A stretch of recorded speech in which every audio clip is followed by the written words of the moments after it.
The movie begins on a ship. Two children, called Richard and Emmeline, sit at the edge of the ship looking at the water. Richard's father, Arthur, comes to the children and forbids them from sitting so close to the edge. Their conversation reveals that Emmeline has lost both her parents, and Richard has also lost his mother, leaving Arthur as his only parent. Arthur tells the children that Emmeline's parents and Richard's mother have gone to heaven. Once the children complete the journey of life, they will also join their parents in heaven.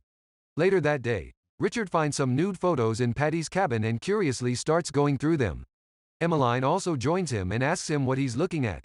In the meantime, Paddy returns to his cabin. He gets angry and spanks Richard. Emmeline tries to stop Paddy, but as a response, he begins punishing her as well. Suddenly, the ship catches fire. Pandemonium breaks loose in the ship and everyone starts running around and looking for solutions.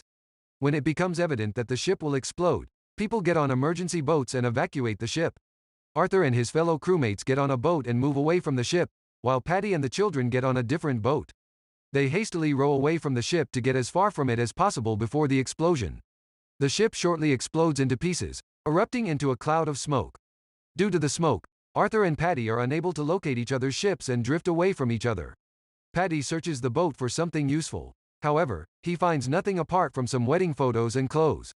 A whole day passes with Paddy and the children rowing their boat around hopelessly without food or water. The next day, the three sight an island and excitedly take their boat to it. Paddy and the children are extremely happy to find fresh water and food after so long. While eating fruits on the island, Paddy discovers a barrel of rum there. Richard brings Paddy a skull and asks him what it is. Paddy freaks out and immediately takes the children away. While Paddy is looking at the water, Richard asks him why his father hasn't come. Paddy tells him that his father will soon come to take him home. Just then, Paddy notices that Emmeline is eating some wild berries. Paddy panics. He tells Emmeline to immediately spit the berries out. He tells her that berries can be dangerous. To make the children understand the danger, Paddy says that the berries are never wake up berries. In the next few days, Paddy teaches the children some survival hacks. He builds them a signal and tells them to light it as fast as possible if they ever see a ship. He also teaches them how to build things using straws and makes them a hut. One day, while wandering the island, Paddy finds freshly ripped out flesh placed on a rock. Terrified, Paddy immediately returns to the safer side of the island. At night, while the children are playing and copying the wedding photos they found in the boat, Paddy sternly forbids them from ever going to the other side of the island.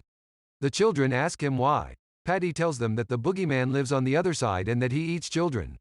One day, Paddy drinks a lot of rum.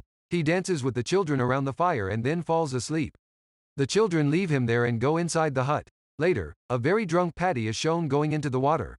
When Richard and Emmeline awaken the next day, they go around looking for Paddy. After searching for a long time, they finally find him, laying on the ground, hugging the barrel of rum. When they turn him to look at his face, they realize that he's dead. Full of sorrow, the children return to their safe hideout. Richard tries to console Emmeline as she cries. With tears in her eyes, Emmeline begs Richard to take her away from that place. Thus the next day, Richard and Emmeline put their belongings into their boat and go to a different island located nearby. Days turn to months and months turn to years.